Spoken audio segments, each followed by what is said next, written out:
श्री सद्गुरु महाराज की जय। मैं जब बोलता हूँ आपसे भी उम्मीद रखता हूँ कि आप भी गुरु महाराज का जयकारा जोरदार शब्दों में करें। आप थोड़ा सा मेरी आवाज़ में और आवाज़ मिला करके कहिए, श्री सद्गुरु महाराज की जय।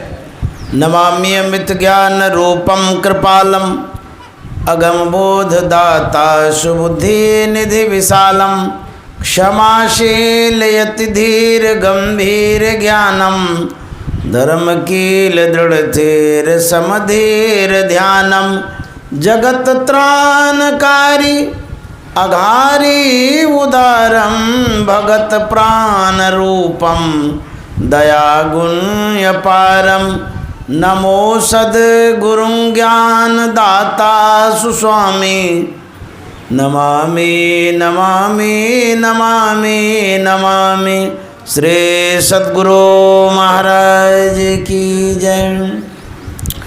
परमाराध्य सद्गुरु महाराज गुरुदेव महर्षि संत सेवी परमहंस जी महाराज,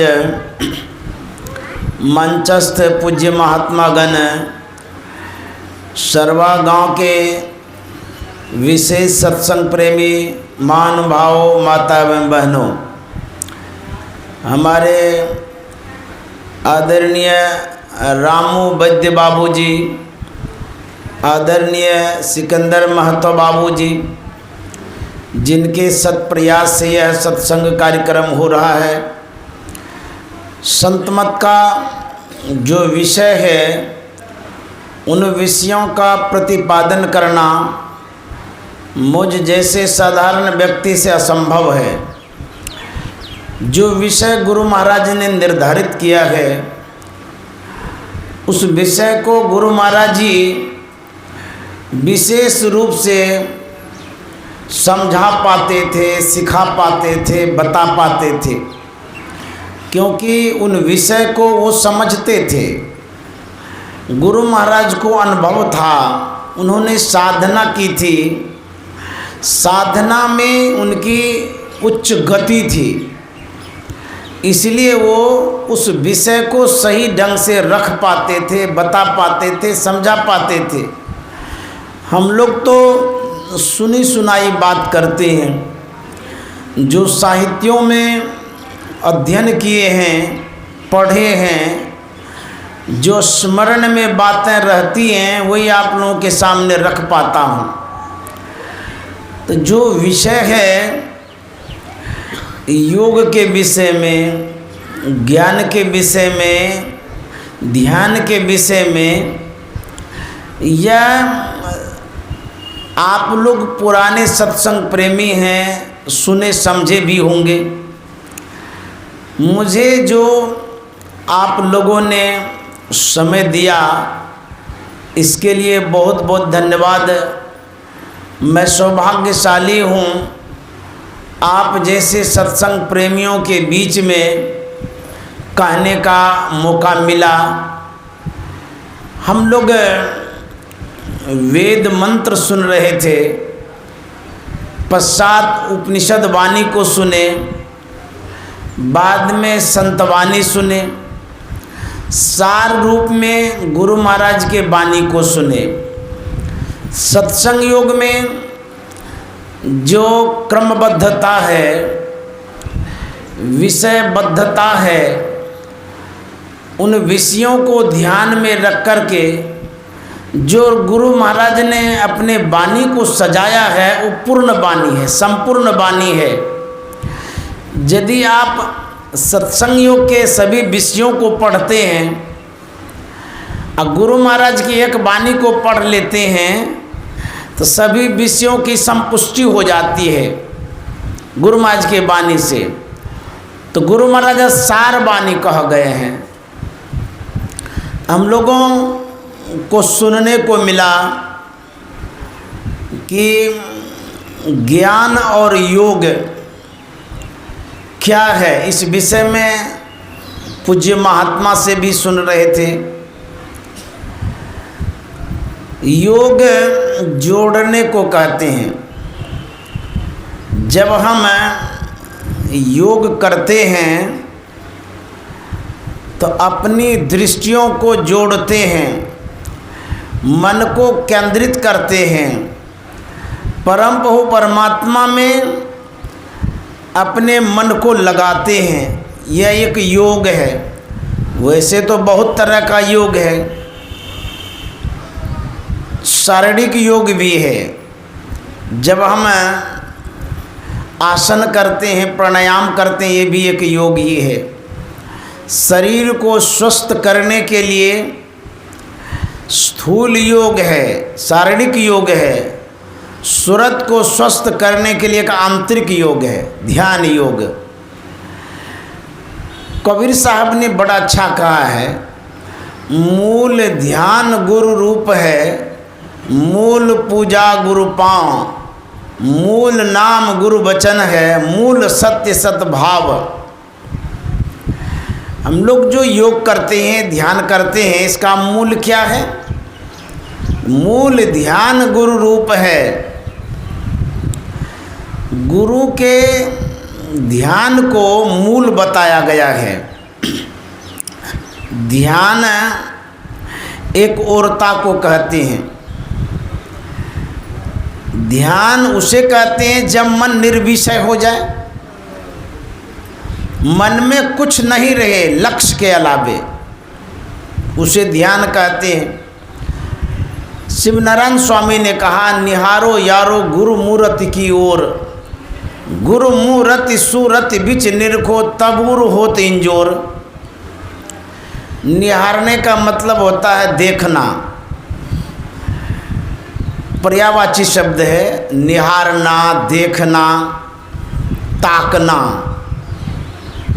तो जब हम देखते हैं तो किसे देखते हैं, क्या देखते हैं? सुबह जब आँख खुलती है, घर परिवार मकान दुकान रोजगार को देखते हैं, काम धंधों को देखते हैं। स्टूडेंट लोग, विद्यार्थी लोग किताबों को देखता है, जो व्यापारी है अपने कारोबार को देखता है। संत महात्मा क्या देखते हैं? अंतर में देखते हैं, भीतर में देखते हैं। ऐसा क्यों कहते हैं कि गुरु को ही निहारो, और किसी चीज़ को निहारने क्यों नहीं कहते हैं? जिन वस्तुओं का आप अवलोकन करते हैं, जिन वस्तुओं को आप देखते हैं, जिन चीज़ों का आप दर्शन करते हैं, उन वस्तुओं में गुण होता है। वह गुण हमें प्रभावित करता है। जो चित्र है, आँख से जो देखते हैं चित्र को, उन चित्रों में गुण समाहित है। देखने से हमारे अंदर में वो गुण प्रवाहित होता है, समाहित होता है, भीतर घुसता है वो गुण। रूप तो बहुत है संसार में, देवी देवताओं का रूप है, मानव का रूप है, गाय घोड़ा बैल का रूप है, गाछ वृक्ष मकान दुकान खेत का रूप है। रूप ही रूप है। जो आँख से दिखाई देता उसे रूप कहते हैं। जहाँ तक आप देख पाते हैं वो रूप जगत है। किसी रूप को न देखते हुए शिवनारायण स्वामी कहते हैं गुरु के रूप को देखो। ऐसा क्यों?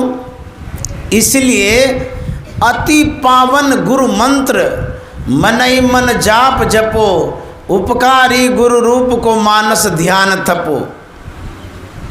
गुरु का जो रूप होता है शुद्ध रूप होता है, पवित्र रूप होता है। क्योंकि जो सिद्ध गुरु होते हैं, संत गुरु होते हैं, साधना करके 3 गुणों को पार कर चुके होते हैं, रजोगुण सतोगुण तमोगुण। जब 3 गुणों को पार कर जाते हैं, वह पुरुष शुद्ध पुरुष कहलाता है, पवित्र पुरुष कहलाता है। इसीलिए उनका जो रूप होता है ध्यान करने योग्य होता है, निहारने योग्य होता है, ताकने योग्य होता है, देखने योग्य होता है। हम आप जब परमाराध्य के पास पहुँचे होंगे दर्शनार्थ, तो देखने में बड़ा ही आकर्षक रूप था। मनोरम था, देख करके आँख नहीं हटती थी, देखते ही रह जाना चाहते थे। ऐसा रूप गुरु महाराज का था। अभी भी जो ध्यान करते हैं गुरु महाराज का, जो सौभाग्यशाली हैं, जिनके अंदर में परमाराध्य का दर्शन होता है, जब उस रूप को देखते हैं बड़ा सुकून मालूम होता है, सुख मालूम होता है, बड़ी प्रसन्नता होती है उस रूप में। इसीलिए गुरु रूप का ध्यान करने के लिए बतलाया गया है। अन्य कोई देवता हैं, भगवती या भगवान हैं, संत के सदृश नहीं है, संत की गति को प्राप्त नहीं किए हैं। उस शुद्ध स्वरूप परमात्मा को संत प्राप्त किए हुए हैं और कोई नहीं प्राप्त किए हैं। इसीलिए संत का ध्यान करने के लिए, सद्गुरु का ध्यान करने के लिए बतलाया गया है। निहारो यारो गुरु मूरत की ओर, गुरु मूरत सूरत बिच निरखो, तब उर होत इंजोर। जब आप अंतर में देखते हैं, कहते हैं अंदर में प्रकाश भी होता है। सब कोई नहीं देख पाते, सबको देखने भी नहीं आता है। कैसे बोलते हैं, हम लोगों को तो देखने आता है, सब कुछ तो देख ही लेते हैं। जिसको मोतियाबिंद हो गया भले उसको नहीं देखने आता होगा, जो अंधे हो गए हैं उसको देखने नहीं आता होगा, लेकिन हम लोग तो देखते हैं बढ़िया से। संत महात्मा कहते हैं जिस चीज़ को आप देखते हैं वो क्या देखना है, जिस देखने से आपका काम ही न बने, लाभ ही नहीं हो। कहते लाभ भी तो होता है, किताब को देखते हैं विद्या हो जाती है, खेती बाड़ी को देखते हैं तो फसल उगा लेते हैं, कैसे नहीं लाभ होता है। इस स्थूल आँख से जिन स्थूल पदार्थों का, व्यक्ति वस्तुओं का आप दर्शन कर पाते हैं वह स्थूल लाभ है, विशेष लाभ नहीं है। जब तक ये शरीर है तब तक वो लाभ आपको काम देगा। जैसे ही शरीर समाप्त हो जाएगा, इस आँख से देख करके जो लाभ प्राप्त करते हैं वो यहीं समाप्त हो जाएगा। तब संत महात्मा का अंतर में देखो, भीतर में देखो, सार वस्तुओं का अवलोकन करो। एक मौलवी साहब संत तुलसी साहब के समीप पहुँचे। तुलसी साहब पहुँचे हुए संत थे, ज्ञानी थे, ध्यानी थे, योगी थे, महापुरुष थे। उनकी दिनचर्या को देख करके मौलवी साहब बड़े प्रभावित हो जाते हैं और उन्होंने अपनी जिज्ञासा तुलसी साहब के सामने रखी। कहा कि आप जो बतलाते हैं, जो सिखाते हैं, जो समझाते हैं, मुझे स्वीकार है, मैं इस बात से प्रसन्न हूँ जो आप कर रहे हैं। कृपा करके मुझे भी वह विद्या, वह इल्म, वह युक्ति तरीका बतला दीजिए जो आप कर रहे हैं।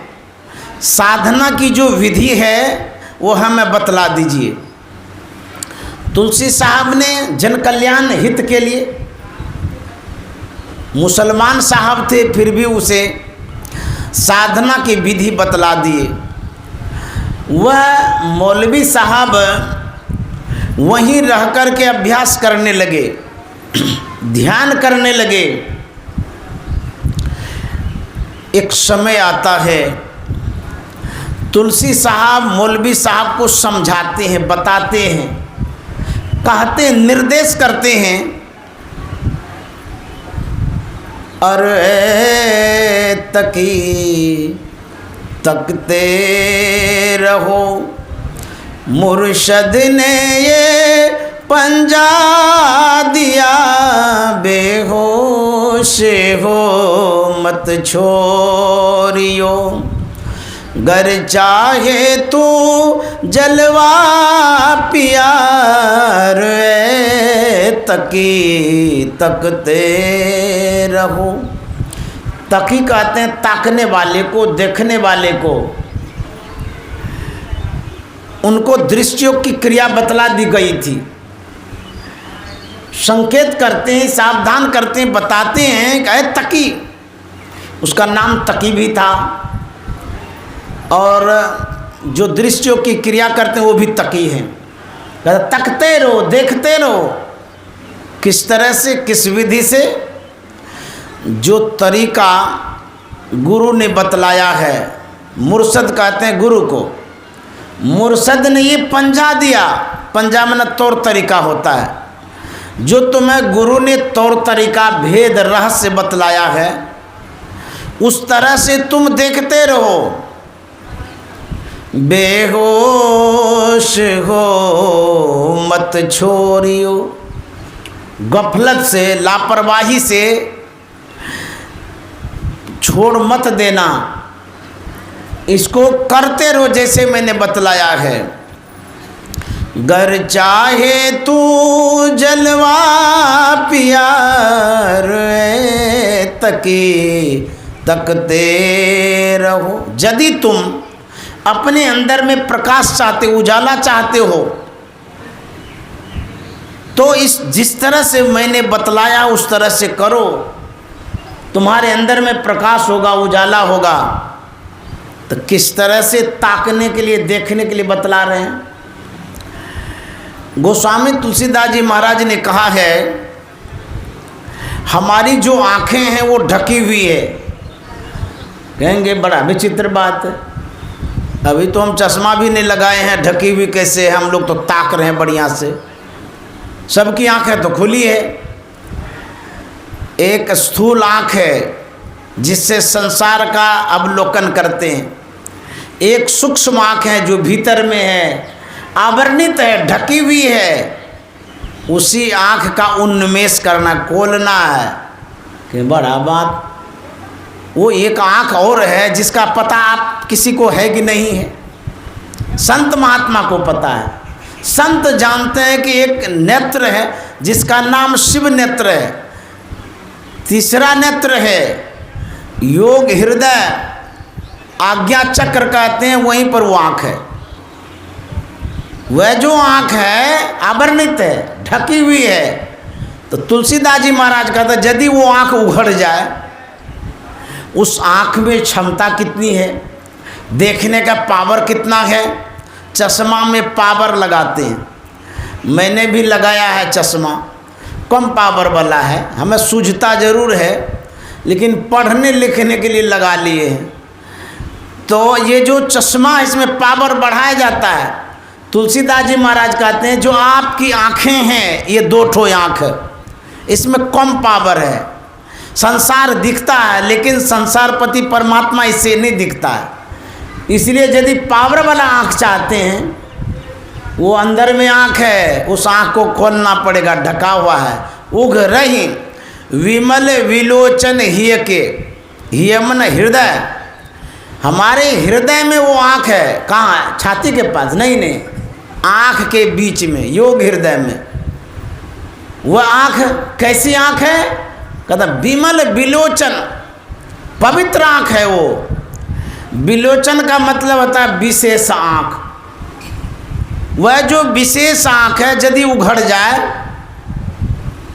तो होगा क्या जानते हैं? यदि वो उघड़ जाए, कहते हैं मिटहि दोष दुख भव रजनी के। मिट जाएगा क्या? दोष, हमसे जो अपराध हो गया है, गलतियां हो गई है, यही न दोष है। और संसार में जिस तरह का दुख है आपके पास, दैहिक, दैविक, भौतिक ताप, किसी भी तरह का दुख है आपके पास, कहता वो आँख उघड़ते ही वो दुख दूर हो जाएगा, दोष दूर हो जाएगा, पाप मुक्त हो जाएंगे, निर्मल पवित्र हो जाएंगे यदि वो आँख उघड़ जाए तो। यही संत मत की सार बात है और सही बात है। ध्यान से सुनिए। कहते हैं और क्या होगा? सूझई रामचरित मनि मानिक। राम का जो असली चरित्र है, कैसा चरित्र है? मनि मानिक, वह प्रकाशयुक्त चरित्र है, सूझने लगेगा। अभी जो राम का चरित्र हम आप देखते हैं वो असली नहीं है, असली भीतर में है। सूझे रामचरित मनि मानिक, गुप्त प्रगट जब जो जय खानिक। जो गुप्त है, जो प्रगट है, आपको सब दिखने लगेगा। यथा सुंजन आंजी दृग, साधक सिद्ध सुजान। कौतुक देखें शैलवन, भूतल भूरि निधान। यदि इस दृष्टि की प्राप्ति हो जाए, आप भाग्यवान हो जाएंगे और आप बैठे बैठे बहुत कुछ देख सकते हैं।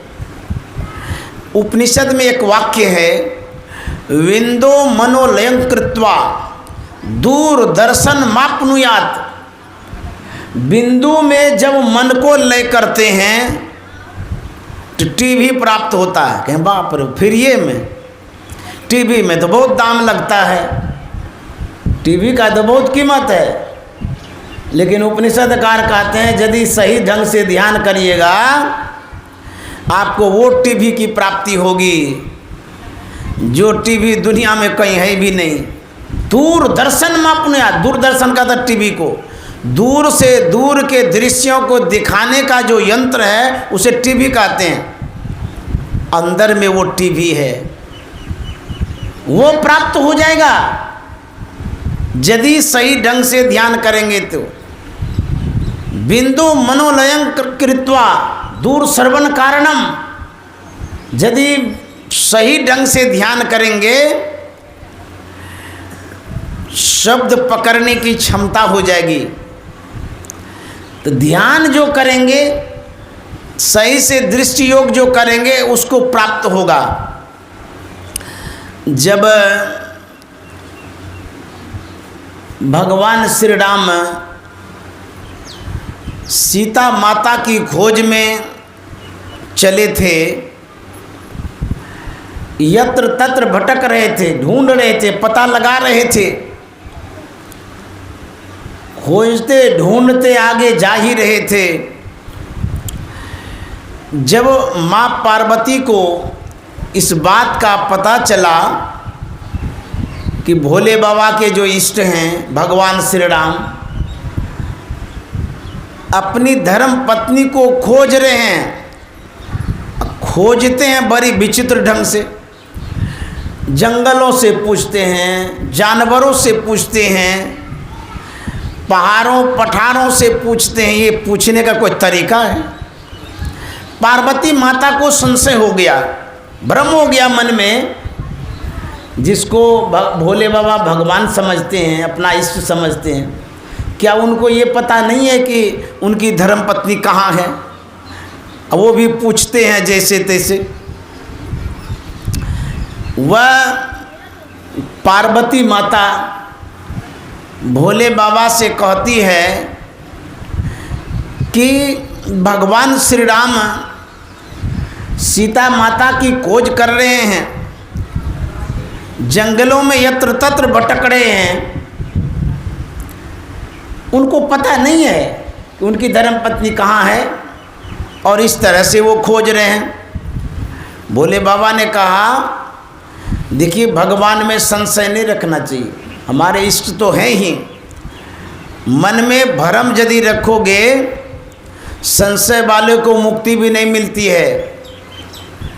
भगवान है, वो खोज रहे, उनकी लीला है, माया है ये सब। तो माँ पार्वती ने कहा, मैं एक बार देखना चाहती हूँ उस भगवान को जो इस तरह से विचित्र ढंग से खोज रहे हैं अपने पत्नी को। बोले नहीं नहीं, ये सब मत करो, ये ठीक नहीं है। बोले नहीं नहीं, एक बार मैं देख तो लूँ। जिद ठान ली, बात नहीं मानी। वह जाती है भगवान श्री राम की परीक्षा लेने। जिस रास्ते से भगवान श्री राम आ रहे थे अनुज लक्ष्मण था, उसी रास्ते में वो बैठ गई और जानते बैठ तो गई, यहाँ तक तो ठीक ही था, लेकिन रूप सीता माता का धारण कर ली। पार्वती माता सोचती है यदि भगवान होंगे तब तो वो पहचान ही जाएंगे कि मैं पार्वती हूँ। साधारण मानव होंगे तो सीता सीता कह करके लिपट जाएंगे। आज ही परीक्षा हो जाएगी कि भोले बाबा के इष्ट कैसे हैं। परीक्षा के ख्याल से बैठ गई। आते आते भगवान श्री राम वहाँ तक आए जहाँ बैठी हुई थी पार्वती माता। जैसे ही नज़र पड़ी भगवान श्री राम पहचान गए कि पार्वती माता हैं। करीब में जाकर के कहते हैं कि माता जी आप अकेली यहाँ हैं, भोले बाबा कहाँ हैं? वो तो लजा गई, बोले बाप रे हमको तो पहचान गए। आँख बंद कर ली, आँख तो बंद कर ली, भीतर में भी भगवान श्री राम, लक्ष्मण, सीता माता नजर आई। और जब वो खोलती है तो सामने में भी पाती है, न उसको बंद करने में बन रहा है न खोलने में। थोड़ी ही देर में भगवान श्री राम चले गए। माँ पार्वती भागती हुई भोले बाबा के पास आई। भोले बाबा ने कहा तू परीक्षा ले ली। देखिए विदुषी महिला है, आराध्य महिला है, प्रणम्य महिला है, देवी हैं, लेकिन उनसे भी चूक हो जाती है। वो भोले बाबा से झूठ बोल देती है। झूठ बोलने का देखिए क्या परिणाम होता है। वो कहते नहीं नहीं नहीं परीक्षा नहीं लिए, गए थे दर्शन करके आ गए। भोले बाबा के मन में होता जो इतनी उतावली थी, अब वो परीक्षा नहीं ली होगी, कैसे हो सकता है। अब देखिए भोले बाबा अब जानेंगे कैसे कि इन्होंने परीक्षा ली या नहीं ली, साथ में तो गए नहीं थे। भोले बाबा के पास एक यंत्र था, सीसीटीवी।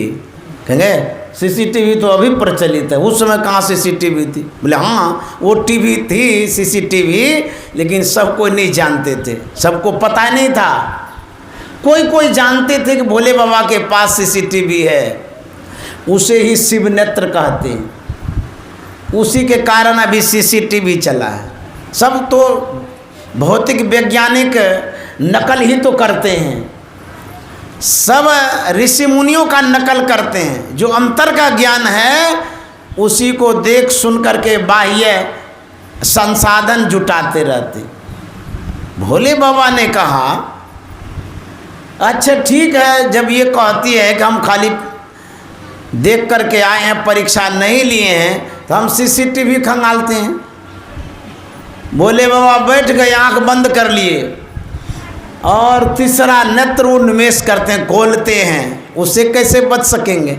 यहाँ यदि सीसीटीवी लगी हो तो जो भी हलचल हो रहा है, जो भी लोग बैठे हैं, सब रिकॉर्ड हो जाता है। तो भोले बाबा की जो सीसीटीवी थी ओपन थी, खुली हुई थी।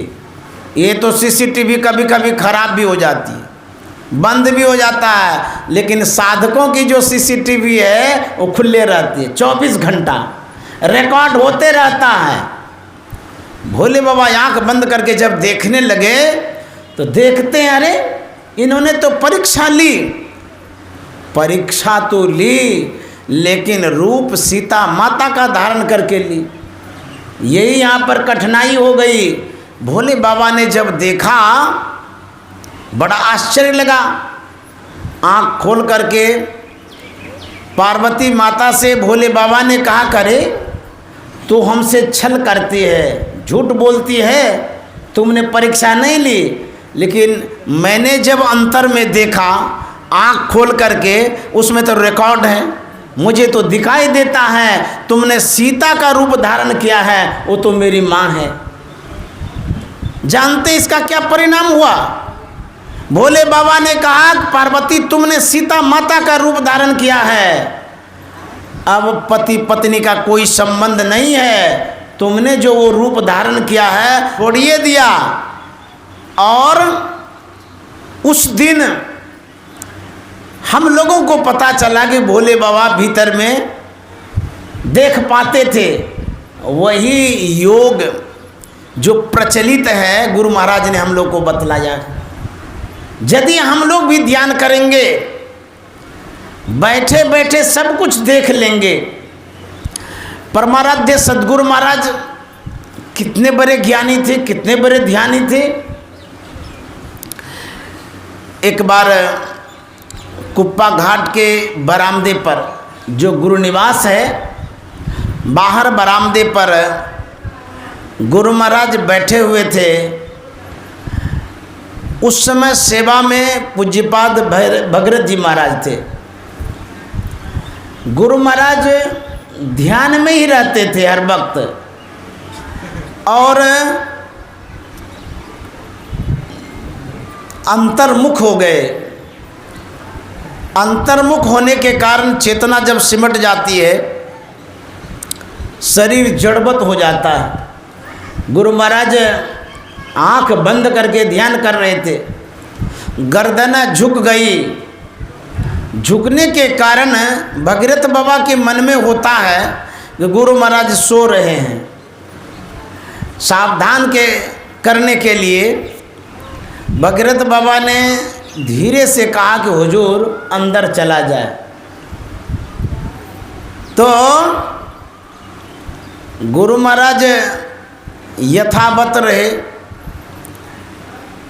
तब भगीरथ बाबा के मन में होता है गुरु महाराज विशेष गहरी नींद में चले गए हैं, जोर दे करके कहेंगे तो सुन जाएंगे। भगीरथ बाबा ने कहा कि हुजूर अंदर चला जाए। तब गुरु महाराज कहता, अरे मैं तो अंदर में ही हूँ, अब कौन सा अंदर तुम ले जाएगा। तो भगीरथ बाबा ने कहा हुजूर गलती हो गई। जो संत होते हैं वो अंदर में ही रहते हैं, और वो हम लोगों के जैसे आँख से नहीं देखते, अंतर के आँख से देखते हैं। इसी आँख को खोलने की आवश्यकता है। जब हम दीक्षा लेते हैं, उसमें जो क्रिया बतलाई जाती है, उन क्रिया को जब करेंगे तो आपके भी अंदर का आँख जो है खुल जाएगा। यदि आप बैठे बैठे सब कुछ देखना चाहते हैं तो वो दृष्टियों की क्रिया जब लेंगे तो सब कुछ दिखेगा। कहते हैं संत कैसे होते हैं, सकल दृश्य निज उदर मेली, सोवै निद्रा तज योगी, सोई हरिपद अनुभव परम सुख, अतिशय द्वैत वियोगी। सकल दृश्य पूरे संसार को बैठे बैठे देखते हैं, ऐसे संत होते हैं। हम लोगों का सौभाग्य है जो भारत में जन्म हुआ। ये ऋषि मुनियों का देश है, योगियों का देश है, जहाँ पर ये साधना की विधि सरलता पूर्वक मिल जाती है। अन्य देश में ढूंढेंगे तो नहीं मिलेगा। यहाँ गुरु महाराज की बड़ी कृपा रही है, जो ये विधि तरीका आप लोगों को सरलता पूर्वक मिलता है। हम लोग सौभाग्यशाली हैं।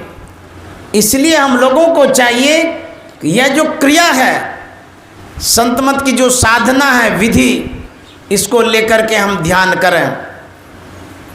गुरु महाराज ध्यानी थे, ध्यान करते थे और करवाते भी थे। ध्यान का शिविर भी लगता था, अभी भी लगता है। उस शिविर में गुरु महाराज भाग लेते थे। हम लोगों को भी यही सिखा के गए हैं कि ध्यान करिए। गुरु महाराज ध्यान के लिए प्रेरित करते थे, क्योंकि जब तक ध्यान नहीं करेंगे तब तक मानव शरीर को सार्थक भी नहीं कर पाएंगे। इसलिए ध्यान की बड़ी आवश्यकता है। एक प्रसंग है गुरु महाराज के समय का। जब गुरु महाराज ऋषिकेश गए थे महर्षि महेश योगी के आश्रम में। वहाँ गुरु महाराज का प्रवचन उन्होंने सुना, बड़े प्रभावित हुए। महर्षि महेश योगी इतने प्रभावित हो गए कि गुरु महाराज को गिफ्ट में हवाई जहाज देने लगे। तो गुरु महाराज ने कहा कि हवाई जहाज क्यों आप देना चाहते हैं? बोले कि जो आपके पास ज्ञान है वह विदेशों में यदि फैले तो वहाँ के लोगों का भी कल्याण होगा। मैं चाहता हूँ कि आप हवाई यात्रा करें, वहाँ प्रचार प्रसार करें। आपके ज्ञान को सुन करके मुझे लगा कि यह ज्ञान जो महर्षि जी के पास है वो मेरे पास नहीं है, तो मैं विदेश जाता हूँ, वहाँ प्रचार प्रसार करता हूँ, लेकिन आपके पास जो ज्ञान है वो नहीं है। गुरु महाराज ने कहा मुझे हवाई जहाज की आवश्यकता नहीं है। अब बुझिए, आपको ये वो साइकिल देगा ना, तुरंत चट से लेके घर में घुसा दीजिएगा। दान में साइकिल देगा तो नहीं ले लीजिएगा। अभी कहेगा ना कि साइकिल दान करने के लिए 100 साइकिल आया है, सब भाग के चले जाइएगा। नहीं, पहले हम ले लेते हैं तब सत्संग सुनेंगे। अब गुरु महाराज को हवाई जहाज दे रहा है, कहता हम नहीं लेंगे। गुरु महाराज ने कहा कि मेरे पास हवाई जहाज है। तो महर्षि महेश योगी ने कहा आपके पास कौन सा हवाई जहाज है? बोले कि मेरे पास बैलगाड़ी वाला हवाई जहाज है, मैं उसी से यात्रा करता हूँ। जहाँ तक रही विदेश में प्रचार करने की, गुरु महाराज ने कहा था मैं पहले अपने देश के अंधेरे को दूर कर लूँ तब विदेश में जाकर के प्रकाश फैलाऊंगा। नहीं आ गए।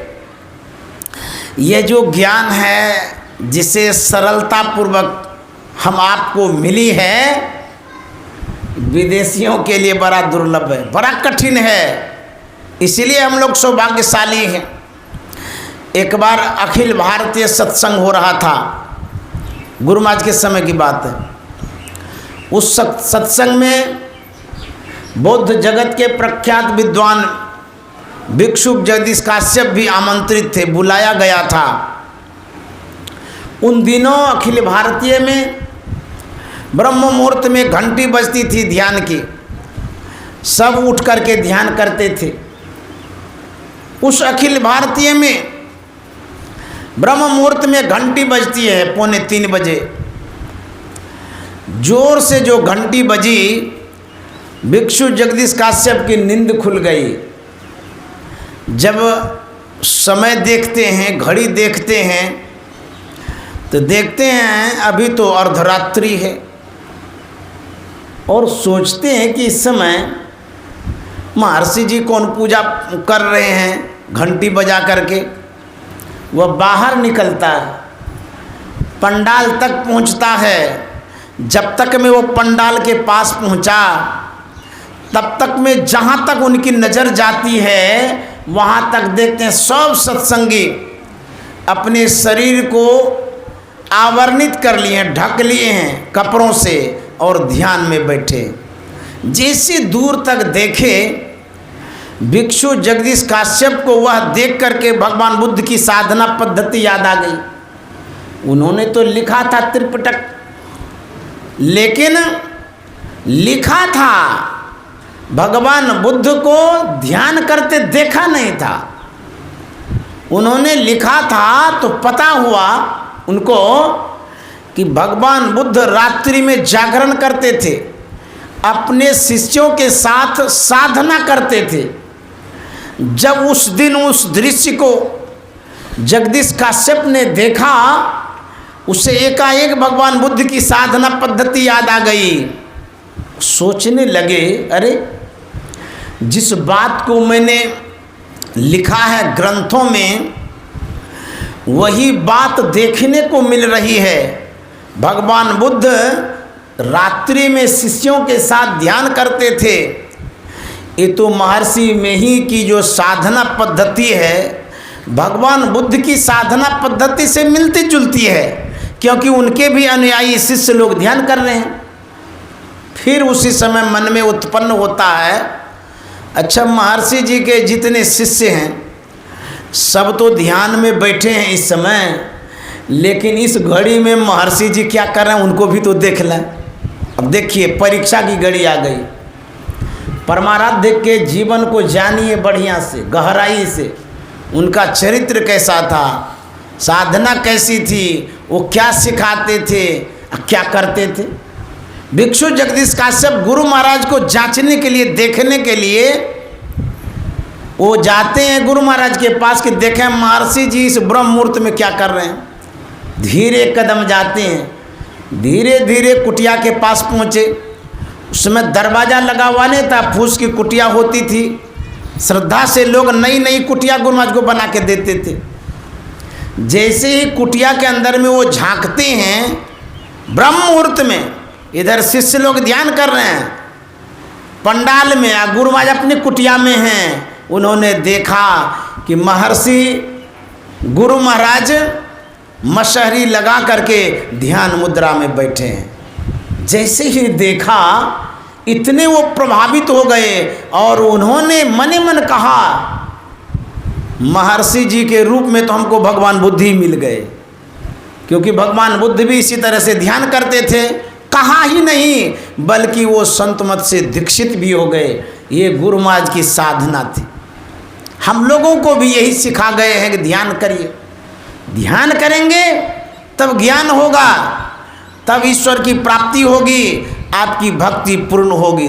ध्यान ही नहीं करेंगे तो बिना ध्यान का ज्ञान नहीं हो सकता। जब तक ध्यान नहीं करेंगे ज्ञान नहीं होगा, और जब तक ज्ञान नहीं होगा तब तक ध्यान भी नहीं कर सकते। अर्थात अभी जो सुन रहे हैं ये ज्ञान है। इसके बाद जो ध्यान करेंगे उसके बाद अनुभव ज्ञान होगा। इस तरह का जब ज्ञान होगा तब कल्याण होगा। इसलिए तुलसी साहब ने मौलवी साहब से कहा, देखते रहो, ताकते रहो अंदर में। उस साधक ने तुलसी साहब से पूछा कि आप हमको कहते हैं देखने के लिए, तो देखेंगे तो क्या होगा। तुलसी साहब कहते हैं, अरे क्या होगा, होगा फजल दरगाह तक, खौफो खतर की जा नहीं, होगा फजल दरगाह तक, खौफो खतर की जा नहीं, सीधे चला जाना वहाँ। मुर्शद ने ये फतवा दिया रे, तकी तकते रहो। तुलसी साहब कहते हैं क्या होगा, होगा फजल दरगाह तक। जो लक्ष्य है, जो गंतव्य है, जिस अल्लाह को प्राप्त करना चाहते हैं, जहाँ तक जाना चाहते हैं अंतर में, वहाँ तक का रास्ता साफ हो जाएगा। फजल में ना उजाला होता है, होगा फजल दरगाह तक, खौफो खतर की जा नहीं, डर भय की कोई बात नहीं है, सीधे चला जाना वहाँ। मौलवी साहब ने पूछा, खाली हम ही को कहते कि और कोई गया है? तुलसी साहब कहते, अरे तुम ही को खाली कहते हैं, तुम ही फर्स्ट व्यक्ति नहीं है, बहुत आदमी गया है परमात्मा तक, अल्लाह तक, दरगाह तक। बोले कुछ तो उदाहरण स्वरूप बतलाइए। तुलसी साहब कहते हैं, मंसूर सरमद बू अली और शम्स मौला ना हुए पहुँचे सभी इस राह से, जिसने कि दिल पुख्ता किया पहुँचे सभी इस राह से, जिसने कि दिल पुख्ता किया रे, तकी तकते रहो। तुलसी साहब का था मंसूर सरमद बू अली, ये सब संत हो गए हैं, फकीर हो गए हैं, पहुँचे सभी इस राह से। किस राह से?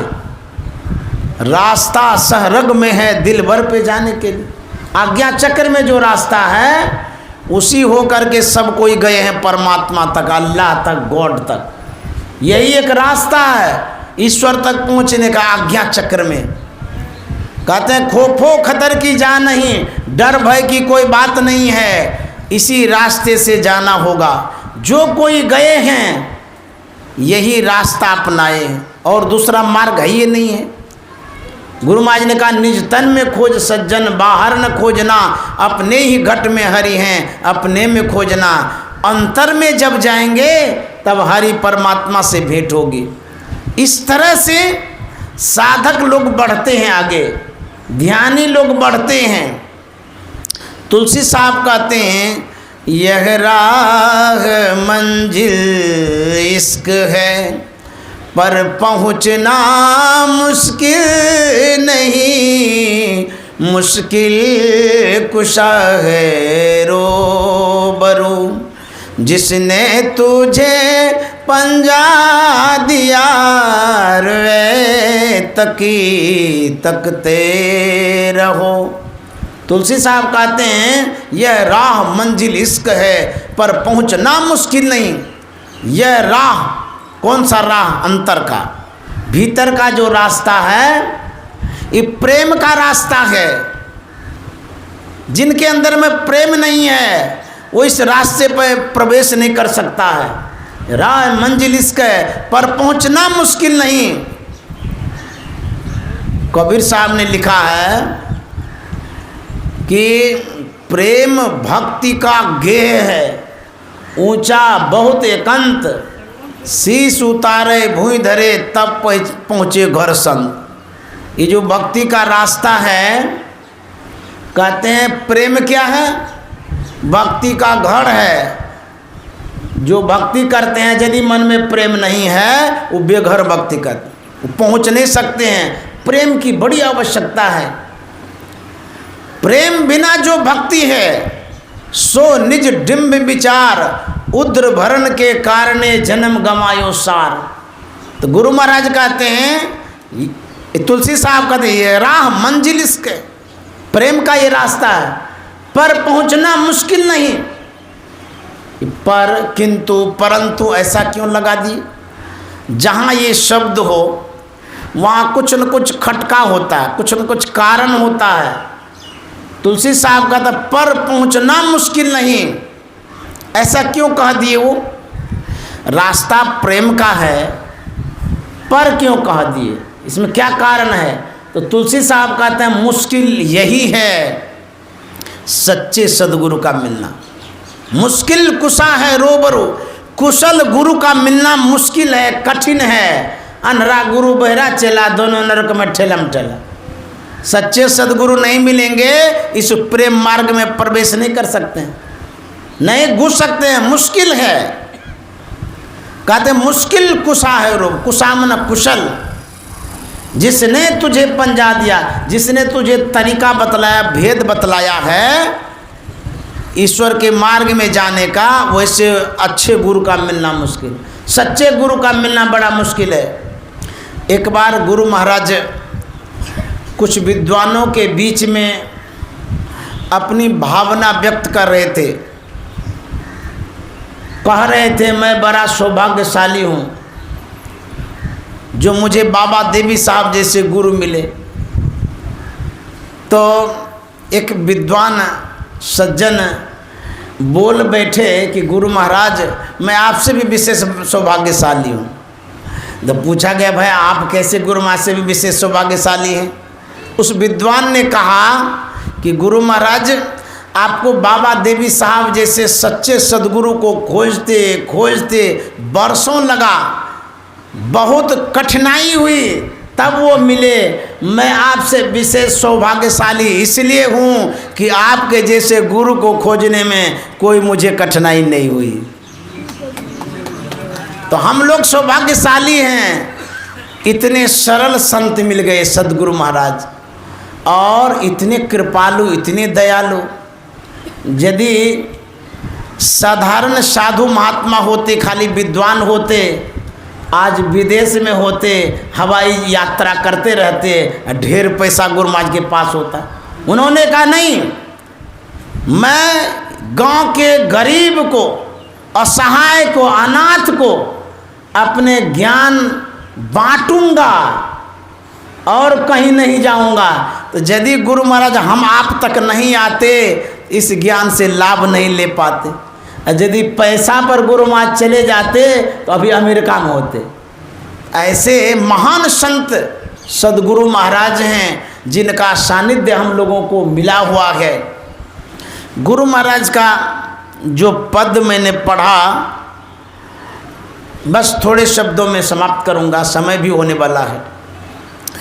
गुरु महाराज ने कहा, योग हृदय में वासना तन वास है तो क्या, सत सरल युक्ति पासना और पास है तो क्या। ये जो वाणी है सार वाणी है, वेद का निचोड़ है, संत वाणी है, अनुभव वाणी है, सिद्ध वाणी है। जैसे दूध में घी हो, उसी तरह से गुरु महाराज की वाणी होती है। गुरु महाराज कहते हैं जिसका निवास वास योग हृदय में नहीं है, अर्थात जो साधना नहीं करते, जो ध्यान नहीं करते हैं, आज्ञा चक्र में जो प्रवेश नहीं करते हैं, शरीर में वास होने से ही क्या होगा, ये फुसफास है। शरीर में तो वास है, एक दिन जल करके राख हो जाएगा, शरीर समाप्त हो जाएगा, आप चले जाएंगे संसार से। यदि योग हृदय में निवास नहीं कर पाए तो गुरु महाराज का क्या हुआ शरीर में वास होने से। सत सरल युक्ति पासना और पास है तो क्या। गुरु महाराज कहते हैं जो सत और सरल युक्ति है, किस चीज़ की युक्ति, हल चलाने की, खेती करने की, कपड़ा बुनने की, हैं, कौन चीज़ की युक्ति। गुरु महाराज कहते हैं वह युक्ति जिससे मुक्ति मिलती है, जिससे हम साधना करेंगे परमात्मा की प्राप्ति होगी, जो भक्ति की सार युक्ति है। कहते वो सत सरल युक्ति जिसके पास नहीं है। आपके पास बहुत कुछ है तो सब फुसफास है, धन है, कपड़ा है, रुपया है, पैसा है, बेटा है, गाड़ी है, घोड़ा है, बहुत कला है आपके पास। यदि ध्यान करने की कला नहीं है तो गुरु महाराज कहता सब बेकार है। आप चिड़िया के तरह आकाश में उड़ रहे हैं तो क्या हो गया। आपको बहुत तरह की कलाएं हैं, वो कला सब काला ही है। यदि सत सरल युक्ति नहीं है तो इसीलिए इस युक्ति की आवश्यकता। सत सरल युक्ति पास ना, और पास है तो क्या, और सब पास है। ये योग की युक्ति नहीं जानते, सब फुसफास है। इसलिए इसको सीखना बहुत जरूरी है। मानव जीवन को यदि सार्थक करना चाहते हैं, धन्य करना चाहते हैं, इस कला की आवश्यकता है। गुरु महाराज कहते सदगुरु कृपा की आसना और आस है तो क्या, करता जो नित अभ्यास ना विश्वास है तो क्या। यदि सदगुरु पर आस विश्वास भरोसा नहीं है, दुनिया पर आस विश्वास भरोसा है, वो नहीं बचा सकता। कबीर साहब ने कहा सतगुरु फकत जगत में दुख से छुड़ाने वाले, भव सिंधु में कुटुंब के असब है डुबाने वाले। संसार में जिस पर आप आश्रित हैं सब डुबाएंगे, एक संत सदगुरु उगाएंगे। इसीलिए सद शिक्षा की आवश्यकता है, दीक्षा की आवश्यकता है। एक लघु कथा कह के मैं विराम देना चाहूँगा। जो समय निर्धारित किया गया है पूरा भी हो जाएगा। एक महात्मा अपने शिष्य के साथ नदी पार कर रहा था। नदी में धाराएं तीव्र थी। महात्मा का पैर लड़खड़ाने लगा। महात्मा ने शिष्यों से कहा मेरी बाँह को पकड़ो नहीं तो मैं डूब जाऊंगा। सुन तो लिया, कुछ भी नहीं किया, पीछे पीछे चल रहा था। गुरुजी आगे आगे थे। फिर थोड़ी देर में कहा था मेरी बाँह को पकड़ो नहीं तो मैं डूब जाऊंगा। फिर भी शिष्य ने कुछ नहीं किया, चुपचाप चल रहे हैं। तीसरी बार फिर कहते हैं मेरी बाँह को पकड़ो, इस धाराओं में बह जाऊंगा, डूब जाऊंगा।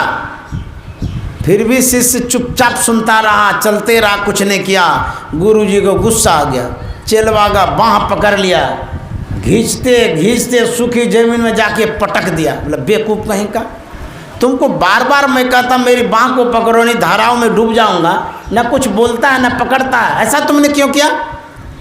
शिष्य कहता गुरुदेव मेरी बाह में कहाँ क्षमता है जो आपकी बाह को पकड़ करके पार करूं।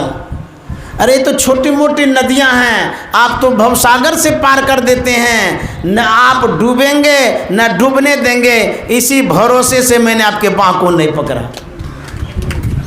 श्री सद्गुरु महाराज की जय। जो गुरु महाराज हैं सच्चे सद्गुरु हैं, इनकी लीला अपरंपार है, इनका जो ज्ञान है जल्दी नहीं मिलेगा, संतमति में ही मिलेगा। इसलिए गुरु महाराज के ज्ञान के तले चलिए, गुरु महाराज के ज्ञान का प्रचार प्रसार करिए, आपका धन परिजन जीवन सब सार्थक हो जाएगा। तो गुरु महाराज के सत्संग में जो सहभागी होते हैं वो धन्यवाद के पात्र हैं। आज जो सत्संग कराया है रामू वैद्य बाबू ने, बड़ा सराहनीय काम किया, मैं धन्यवाद देता हूँ उसे। और जो सिकंदर महतो जी ने बुलाया है साधु महात्मा को, उनको भी बहुत बहुत धन्यवाद। आप लोग जो इतने तादाद में आए हैं, आप लोग भी धन्यवाद के पात्र हैं, बड़े अच्छे संस्कारी हैं। गुरु महाराज के ज्ञान को सुनते रहिए, समझते रहिए, ध्यान करते रहिए, इसी में कल्याण होगा। लोक और परलोक इसी ज्ञान के अनुसार बनेगा, और कोई ज्ञान से लोक परलोक नहीं बना सकते हैं। श्री सद्गुरु महाराज की जय।